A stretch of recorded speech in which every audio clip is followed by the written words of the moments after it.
Yeah, this is man versus music.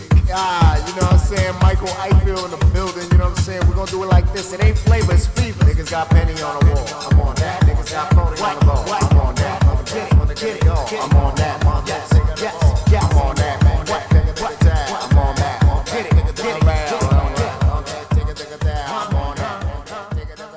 What is going on, world? I'm Wesley from A Connection TV, the network, the one channel on YouTube where we actually adopt similar connections despite our differences. A similar connection that I want to adopt with you is for the entertainment value that exists for Love and Hip Hop New York. If you aren't subscribed to A Connection TV, then you need to do that. Like now, hit that subscribe button and come your ass right back, because I review everything under the sun pretty much.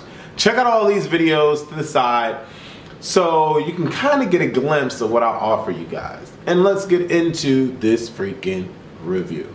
Exes and Ohs. Peter is making Amina a fruit basket or a fruit bowl. Let me say that, fruit bowl, not basket. Because he's kind of feeling some sort of way. He feels bad. And since Tara doesn't want to continue anything with him, he finally realizes, so we think, that Amina is the one that he should be spending all of his time with. Mind you, he married the girl. Mind you, he got the girl pregnant. But now he's finally realizing that. Or is it simply just because Tara doesn't want him anymore and he doesn't want to be left alone? I think he kind of said that in the post-confessional. I don't know about y'all. But actually, let me not go too far. Let me not go too far yet.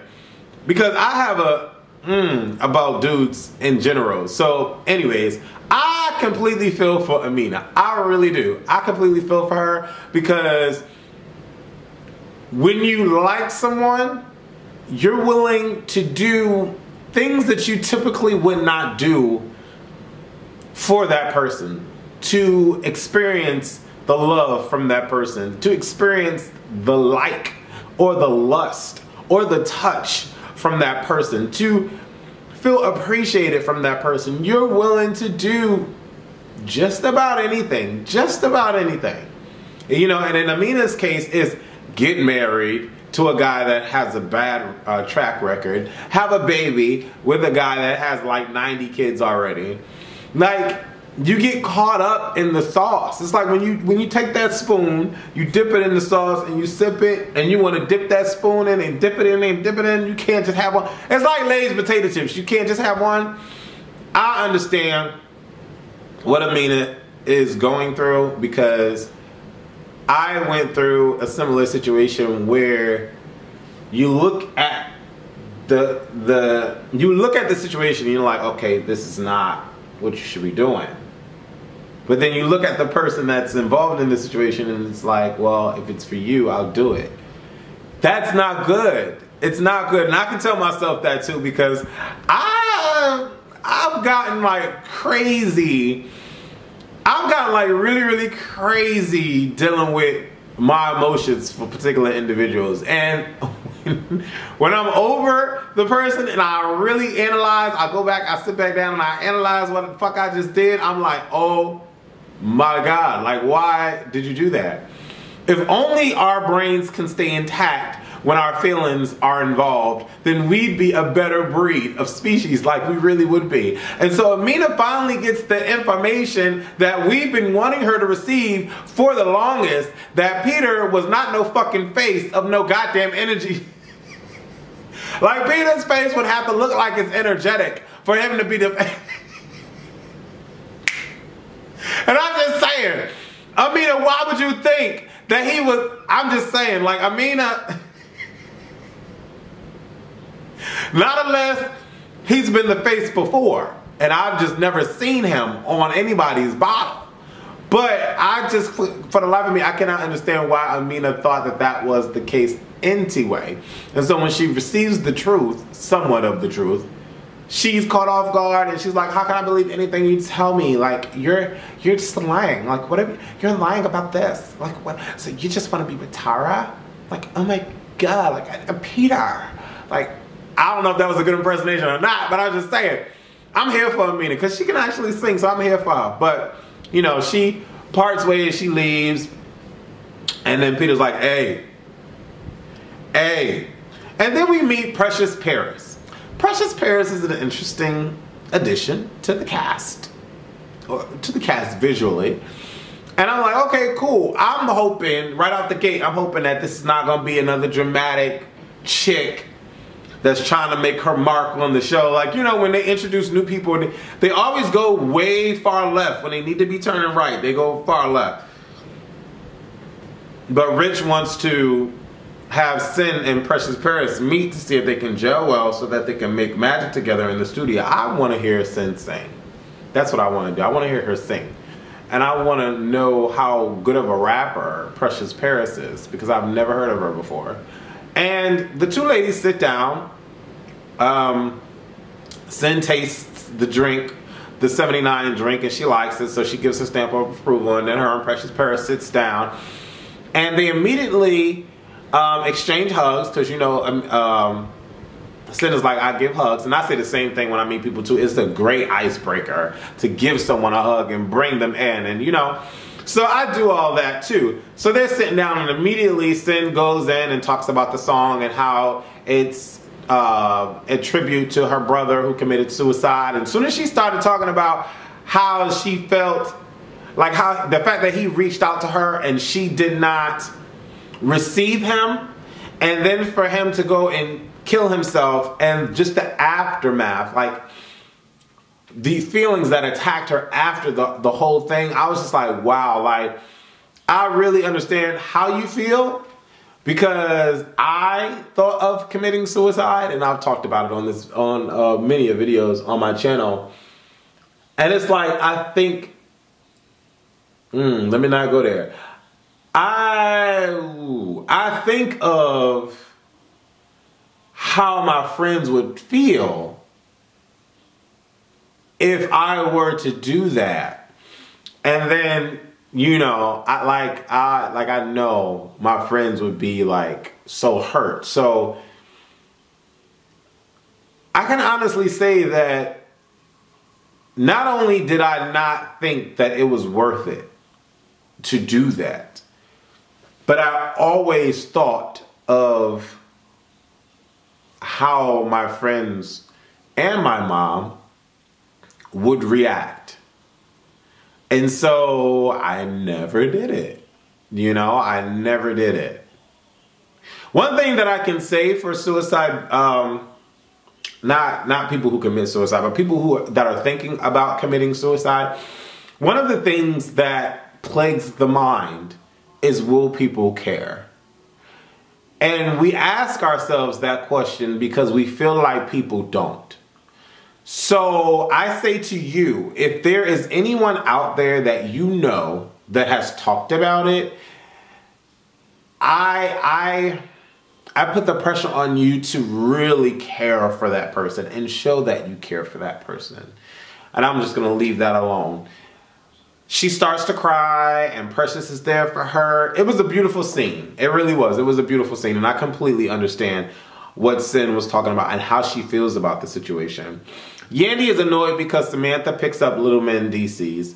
And, you know, this whole joint custody thing with Mendices and Samantha, all I'm going to say about that is that I am elated that Yandy is able to communicate with Samantha without there being any hair pulling, name calling, or anything like that. They're two grown women that can mutually connect. And I just respect that. And Yandy understands that he laid down with her, made little Mendices, and now this is the situation. So she, you know what I'm saying? Like, Yandy is a tough chick. Like, I respect Yandy.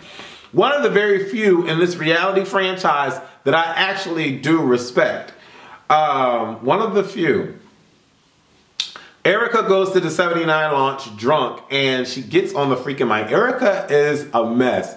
She was like, let me get a shot of that 49. Erica is a mess. I like the new Rashida though. Like, the new Rashida is really trying to bring everybody together and make everyone aware of how idiotic their situations are. And I like that. I also like the new Rashida with the hair. Like, the new Rashida with the hair is hot. Even Sim pointed out, your weave is always intact. Because it is. But shout out to Rashida and shout out to Sin and shout out to Erica for making a fool out of herself. It was comical to watch. She got on the mic. She's like, yeah, I just want to say shout out to my... I was like, Erica. And then she was like, what kind of door is this? Erica is a beautiful mess. Rich meets up with Chinks. Chinks tells Rich about the whole faking or lying about being on the pill situation. I'm just like, damn. I still think that that's completely fucked up how Chrissy handled the situation. Yandy visits Mendices at the court and tells him that he needs to communicate with Samantha. And then in turn, Mendices is like, yeah, fine. And then Yandy goes to meet Samantha. They have a great conversation. And then Samantha meets Mendices, and to me, it doesn't seem like they come to a mutual agreement. Like, Mendices, it seems like, and this is probably the editing, it seems like Mendices is not wanting, well, he doesn't want to become a weekend dad, which is understandable. And they have him saying, I want to spend all of my time with them.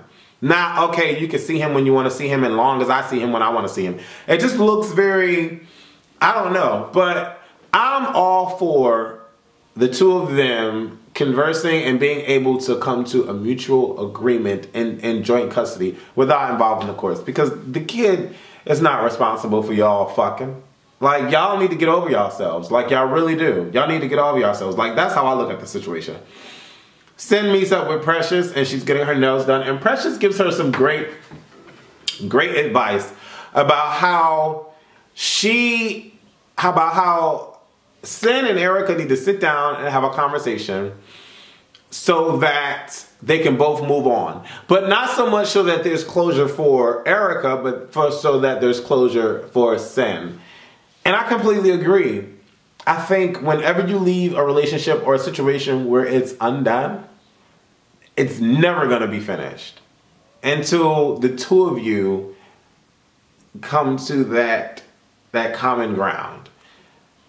And I'm always like even to this day, I think of ex situations where communication wasn't given. And so I'm left feeling and looking stupid and always wondering.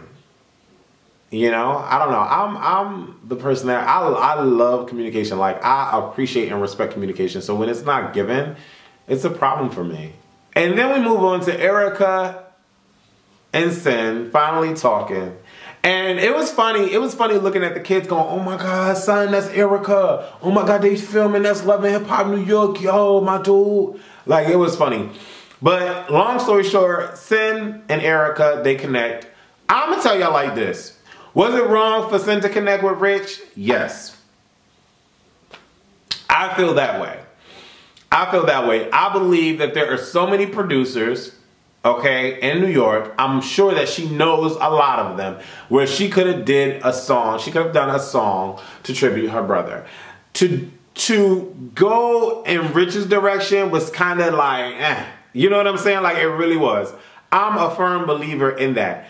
Now, if it was a situation where Sin knew Rich before Erica, and Sin had already had some kind of friendship or buddyship with Rich before Erica, and although Erica and her knew each other or whatever, but Sin knew of Rich before their thing with Erica, then fine. That's fine. You could do a song with him, whatever. But the fact that they met through Erica, and there was never any kind of positive standing between them. So now Sin goes through this situation with Erica, and now Erica, you know I love Sin. She goes through the situation with Erica, and now I just think that could have been handled a whole different way. Same thing with Rich. I think both Rich and Sin were foul for how they handled the situation. Only because they know how Erica is, and they know the connection that they have with one another. I just feel that way. Because I'm the same way. Like, I wouldn't want and I said this on my Culture Club video, which, by the way, I need to get into the Culture Club videos. I wouldn't want a friend of mine to start talking to an ex. Because to me, then that person is not a friend. Same thing, like, and it just speaks volume for the way that their relationship was with Sin and Rich to begin with anyways. Like, they were never on a common ground. Now y'all want to be cool with each other.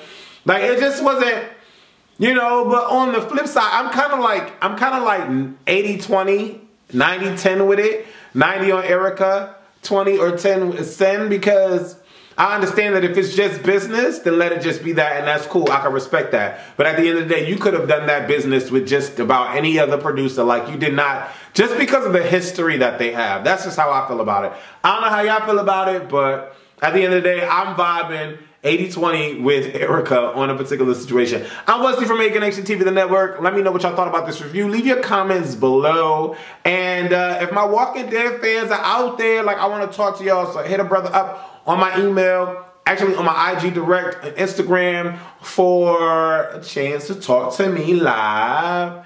You know what? I need to do a live event on YouTube. That's what I need to do. I need to do a live event on YouTube. Maybe that's what I'll do. Yeah. Probably for The Walking Dead. I don't know. But we'll see. Deuces.